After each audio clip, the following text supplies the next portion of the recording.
Hi dear students, मैं पवन Tiwari Chandra institute के YouTube channel पर आप सभी का हार्दिक स्वागत करते हैं।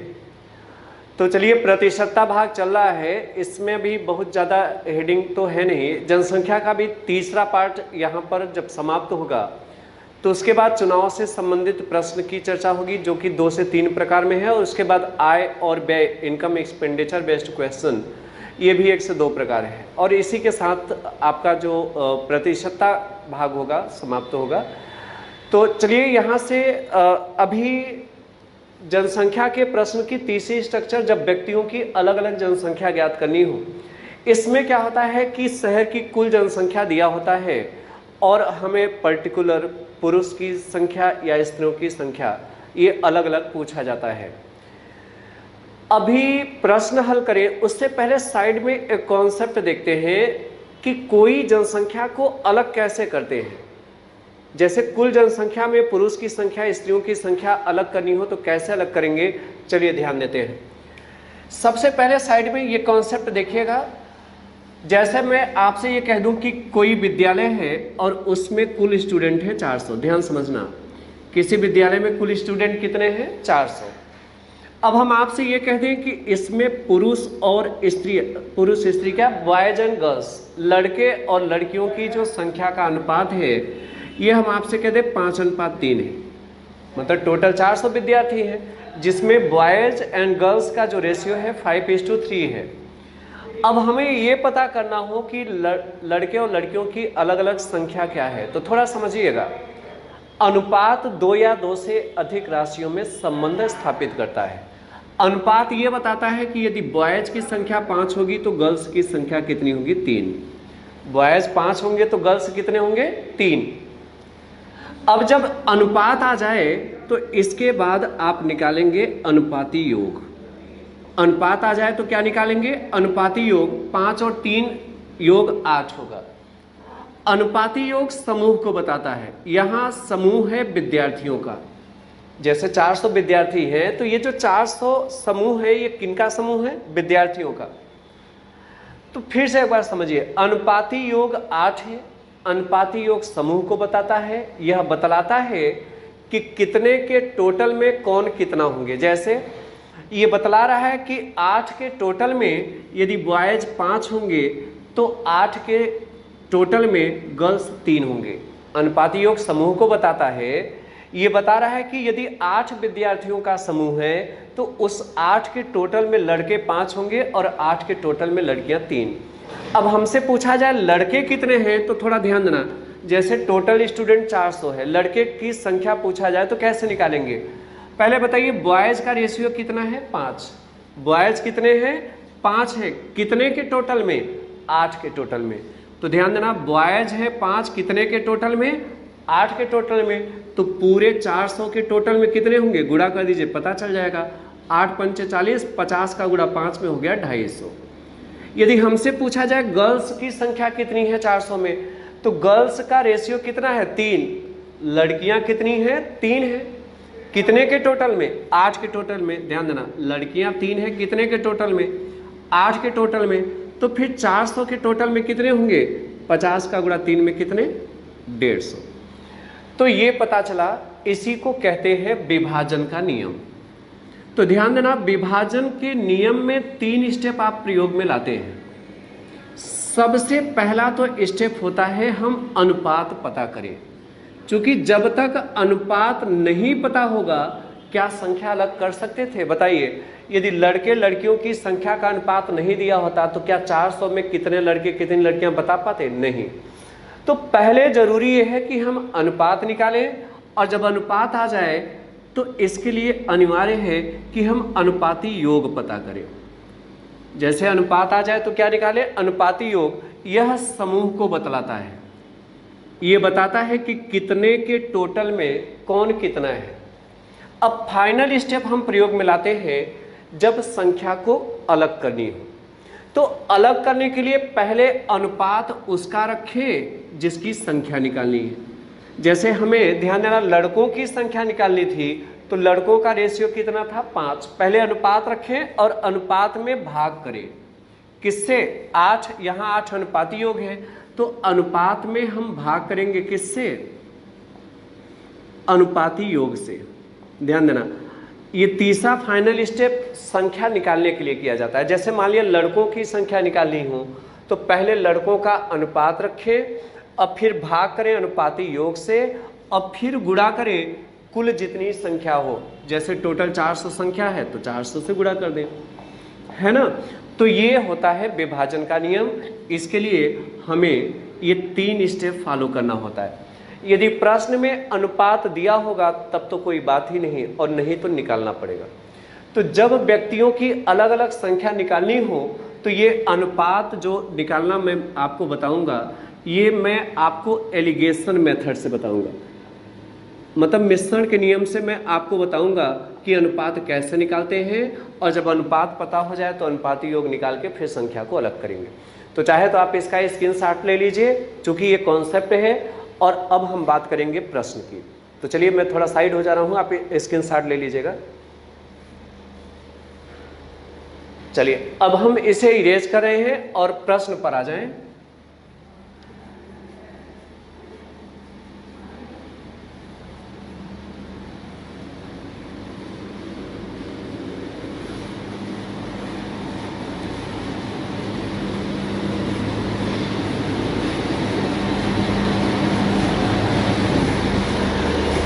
जैसे हमने प्रश्न लिखा है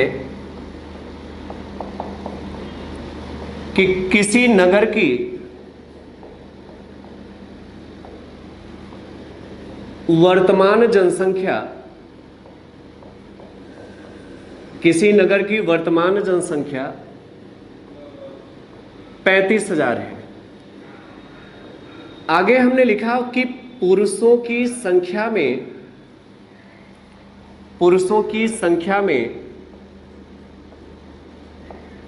8%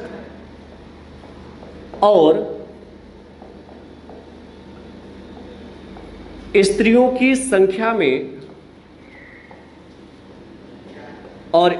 की संख्या में 15% की वृद्धि होती है।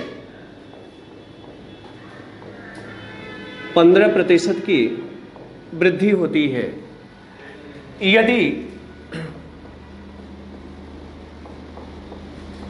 यदि दोनों की संख्या मिलाकर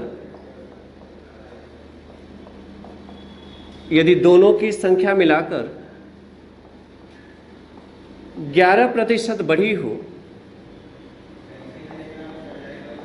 तो बताइए नगर में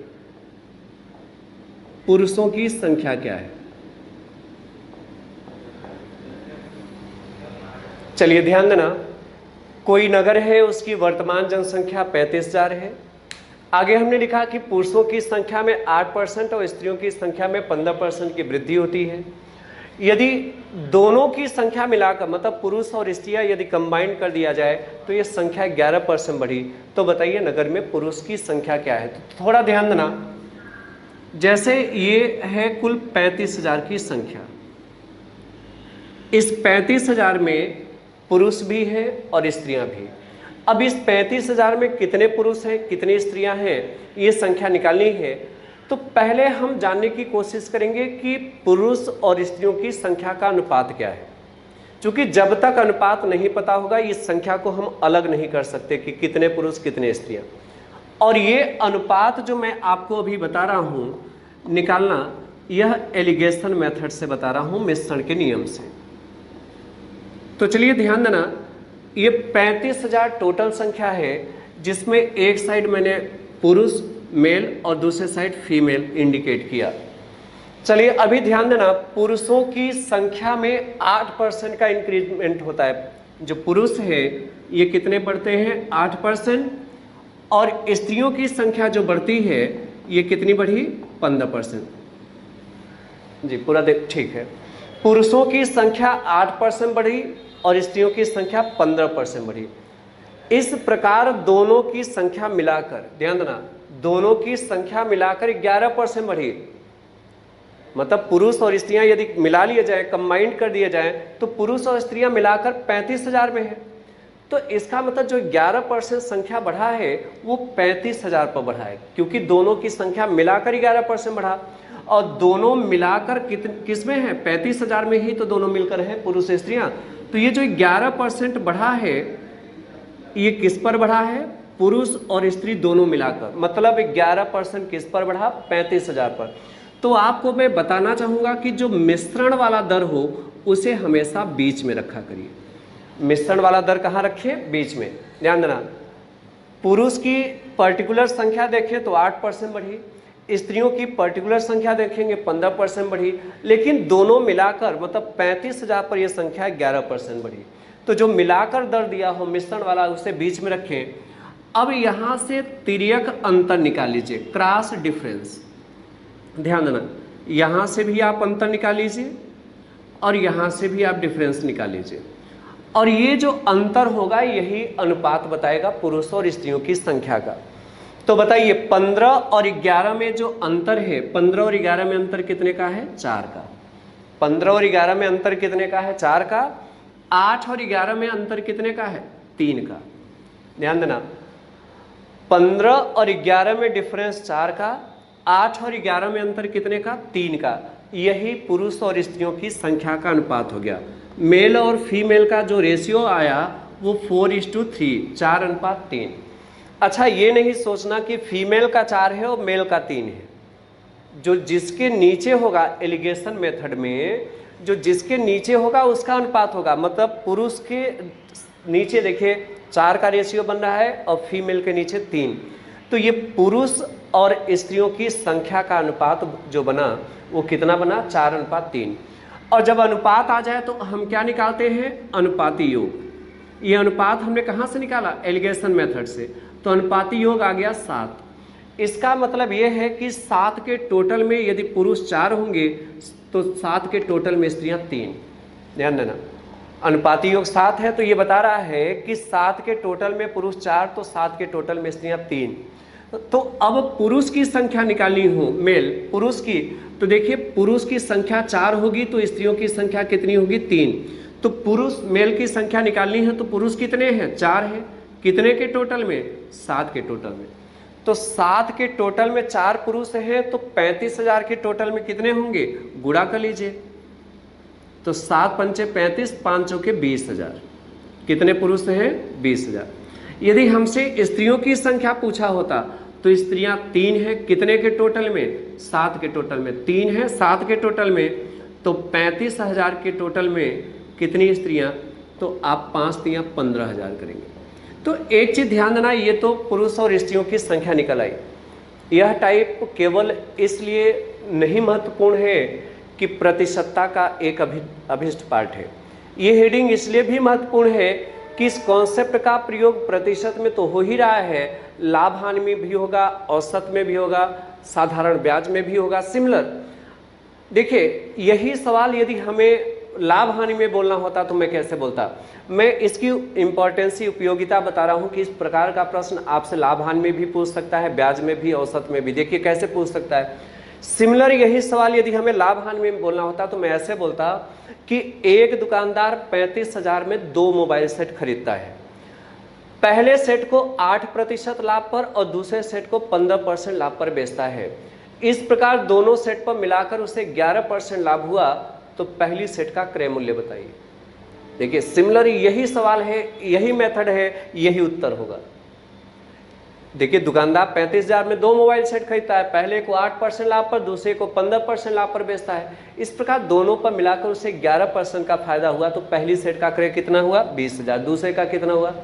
सिमिलर यही सवाल हमें साधारण ब्याज में बोलना होता तो मैं ऐसे बोलता कि एक व्यक्ति 35,000 रुपए को ए और बी में क्रमशः 8% और 15% की साधारण ब्याज पर ऋण देता है। यदि वर्ष के अंत में दोनों व्यक्तियों से मिलाकर उसे 11% ब्याज मिला हो तो बताइए ए को उसने कितने रुपए ऋण दिया। देखिए सिमिलर वही सवाल, मतलब ये प्रतिशत में भी चल रहा है, लाभ हानि में भी चल रहा है, साधारण ब्याज में भी चल रहा है, और हल्का सा स्ट्रक्चर चेंज कर दें तो औसत में भी चलेगा। औसत में कैसे पूछा जाता है, हम ये कह दें कि किसी समूह में 60 व्यक्तियों का औसत भार 60 केजी है, जिसमें पुरुषों का औसत भार 65 किलोग्राम और स्त्रियों का औसत भार 50 किलोग्राम है। तो पुरुष समूह में कितने पुरुष हैं, पुरुष की संख्या। सेम यही मेथड होगा, सेम इसी तरीके से हल करना होगा। तो इस हेडिंग को बड़े ध्यान से आप देखेंगे। कभी कभी क्या होता है, लिख देता है पुरुषों की संख्या में इतने % वृद्धि हुई, स्त्रियों की संख्या में इतने % कमी हुई, फिर दोनों की संख्या मिलाकर न बढ़ी न घटी। तो ऐसी स्थिति वाले प्रश्न को कैसे हल करेंगे? तो चलिए एक प्रश्न देख लेते हैं।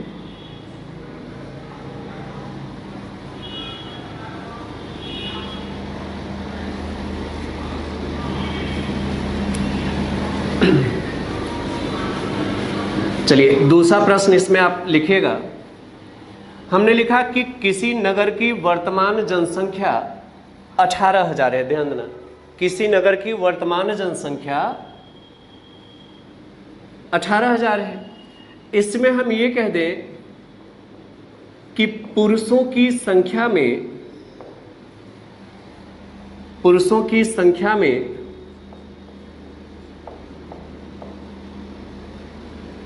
25% वृद्धि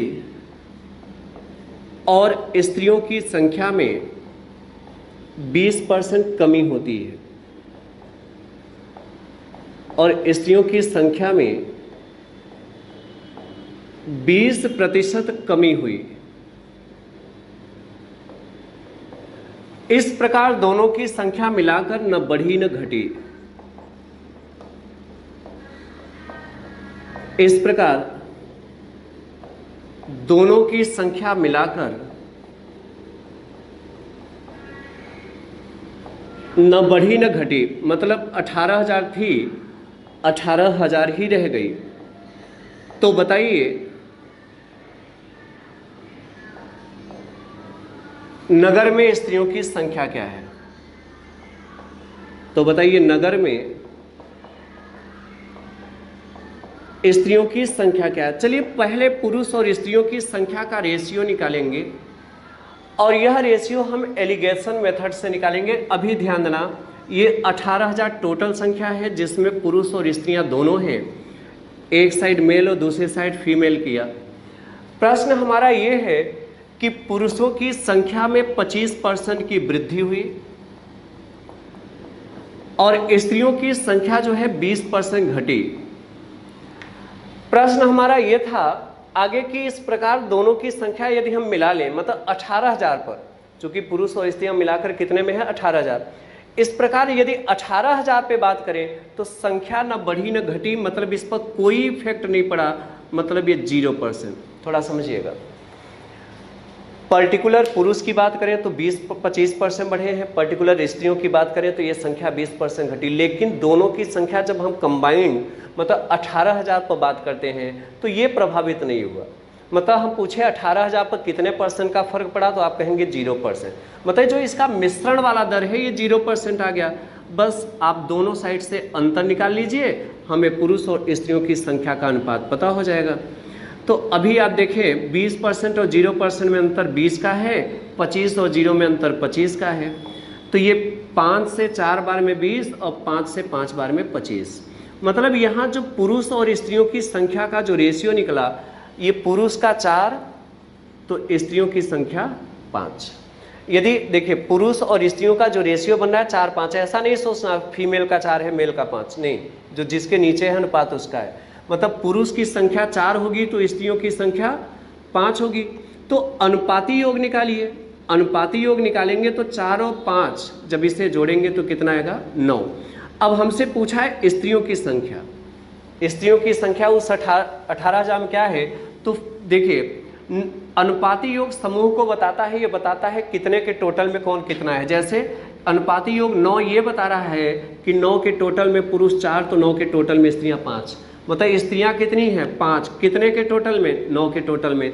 तो फिर 18,000 के टोटल में कितनी होंगी, गुणा कर लीजिए, 9 दूना 18, 2,000 का गुणा 5 में 2 पंचे 10,000 है ना। तो ये हमारा संख्या स्त्रियों का पता हुआ।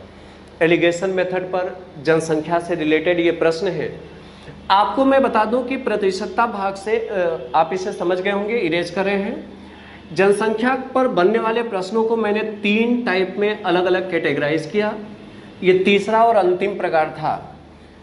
यदि प्रतिशतता सिलेबस से यदि अगले हेडिंग की बात करें तो एक प्रश्न होता है, देखिए, चुनाव से संबंधित प्रश्न, और इस चुनाव से संबंधित प्रश्न की यदि छोटी सी भूमिका बनाए, मतलब कुल कितने प्रकार से प्रश्न पूछ सकता है, तो आपको मैं बता दूं कि चुनाव से जो प्रश्न बनेंगे इसके पूछे जाने के मुख्य 3 नेचर हो सकते हैं।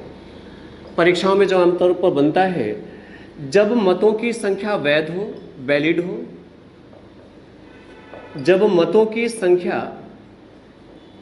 वैध हो, और दूसरा है जब मतों की संख्या अवैध हो, जब मतों की संख्या अवैध हो। यहां तीसरा हो सकता है जब कुछ मतदाता अपने मताधिकार का प्रयोग न करें। जैसे मान लिया ये कह दिया जाए 10% मतदाताओं ने अपने मताधिकार का प्रयोग नहीं किया, मतलब जब कुछ मतदाता अपने मताधिकार का प्रयोग न करें, ये प्रश्न पूछे जाने का तीसरा स्वाभाविक नेचर हो सकता है। और एक चौथा नेचर ये भी हो सकता है, इनसे मिक्स प्रश्न, मतलब चुनाव से संबंधित प्रश्न, ये आपसे मुख्य 4 नेचर में प्रश्न पूछा जा सकता है। तो जब अगले क्लास में हम चर्चा करेंगे तो यहाँ चुनाव से जब प्रश्न की चर्चा करेंगे तो मतों की संख्या वैध से। आज की क्लास बस इतना ही। बहुत बहुत धन्यवाद। Thank you so much.